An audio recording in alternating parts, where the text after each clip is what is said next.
Sa ngalan ng Ama at ng Anak at ng Espiritu Santo. Ang Diyos ang siyang nagtatanod sa kanyang banal na lungsod. Lahat naman siguro ng tao ay nais makatulog ng mahimbing. Sa gabi ay payapang namamahinga habang ang mga minamahal ay kanyang kapiling.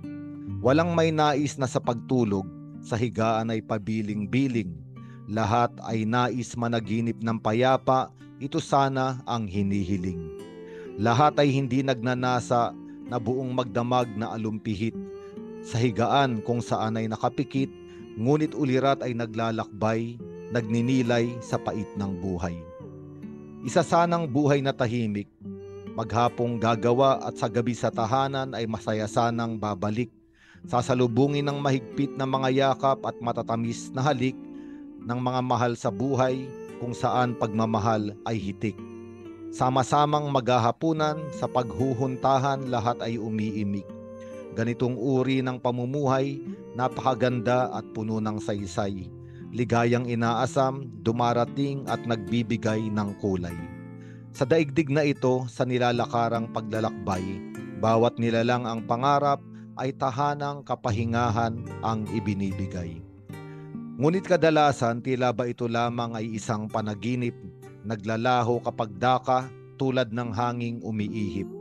Kapayapaang hinahanap, mahirap mahawakan, tila ay kay ilap. Kaya naman mas madalas na ang pangangamba ang kadaup-palad. Mugtong mga mata dahil sa tinamong puyat, nilalang na hindi makatulog, sa kadiliman ay may inaapuhap. Hinahanap ang kapayapaan na ang lahat ay pinapangarap, isang magdamag sanang walang ingay, walang suliraning sa bukas ay haharap. Hindi man nais ng tao, ngunit katotohanan ng buhay ay ganito. Sa lahat ay may pasaning nakalaan na kailangang buhatin sa bawat araw na dumaraan. Ngunit kung mayroon mang krus ang bawat nilikha, si Jesus din ay banayad na nagwika. Pasanin ang mga ito at sumunod sa Kanya. Ito lamang ang tanging paraan upang mga suliranin ay mapagaan. May mga pagsubok man na sa buhay ay dumarating. Kahit itanggi, mga kabigatan sa buhay ay kailangang harapin. Hindi malalayuan kahit ito ay takasan. Walang ibang susulingan kundi isang muog na maaaring pagkublihan. Sa ating salmong tugunan may mga pangungusap na nakapagbibigay kaliwanagan. Ang Diyos daw ang nagtatanod sa banal at pinili niyang lungsod. Mga salita na sa puso ay magpapahinuhod na magtiwala sa Panginoon, ang kanyang pangako ay kanyang tuwinang sinusunod. Kanyang ginaganap mga sumpang binitiwan, siya ay nananatiling tapat sa ginawa niyang tipan. Kaya naman kahit bayang Israel ay napapaligiran ng mga kaaway na ang nais pag-iral nila ay wakasan, mga taong hinirang payapang namumuhay, araw-araw nananatili kanilang sigla at kulay. Pagdadapit hapon sila ay humihimlay, sa tahimik na gabi namamahinga at may ligayang bagong bukas ay hinihintay. Ano ang kanilang lihim, ang kanilang lakas saan nanggagaling? Sila ay may Diyos na sa kanila ay umaangkin. Pagmamahal niya sa kanila ay nagtatanggol. Kapangyarihan niya ang sa mga kaaway ay humahatol. Kaya naman sinabi sa ating awitin, ang tanod nila ay Panginoon.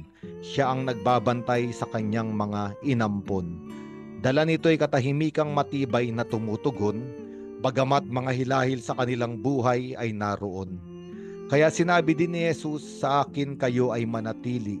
Kung hiwalay kayo sa akin, buhay ay matutuyo at magiging sawi. Tulad ng mga sanga sa puno ng ubas ay nakakapit, tayo ay inaanyayahang mamalagi sa pag-ibig niyang walang pait. Siya ang mabuting pastol na sa atin ay magtatanggol, kahit maglakbay sa gitna ng madilim na burol. Sa harapan ng mga kaaway, piging niya ay naghihintay. Inaanyayahan tayong magdiwang, bagamat ating buhay ay may mga alalahanin na nag-aabang. Pangangamba ay karaniwan, mga takot sa buhay ay tunay na nararamdaman. Ngunit hindi ibig sabihin na tayo sa pag-asa ay mawalan.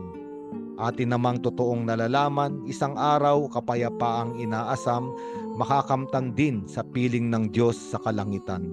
Ang mahalaga lamang mabuhay sa bawat araw, kung anuman ang sa atin ay ibinigay. Buong pananampalatayang kumuha ng lakas kay Kristo na nagbibigay buhay. Siya ang lakas ng ating mga bisig, kislap sa ating mga mata. Siya ang ngiti sa ating mga labi, siya ang ligaya ng ating kaluluwa. Siya ang Panginoong sa tuwina ay nagmamasid sa kanyang mga iniibig. Nalalaman niyang mga hakbang na gagawin upang tayo ay iligtas sa anumang panganib. Luwalhati sa Ama at sa Anak at sa Espiritu Santo, kapara noong sa unang-una, ngayon at magpakailanman at magpasawalang hanggan. Amen.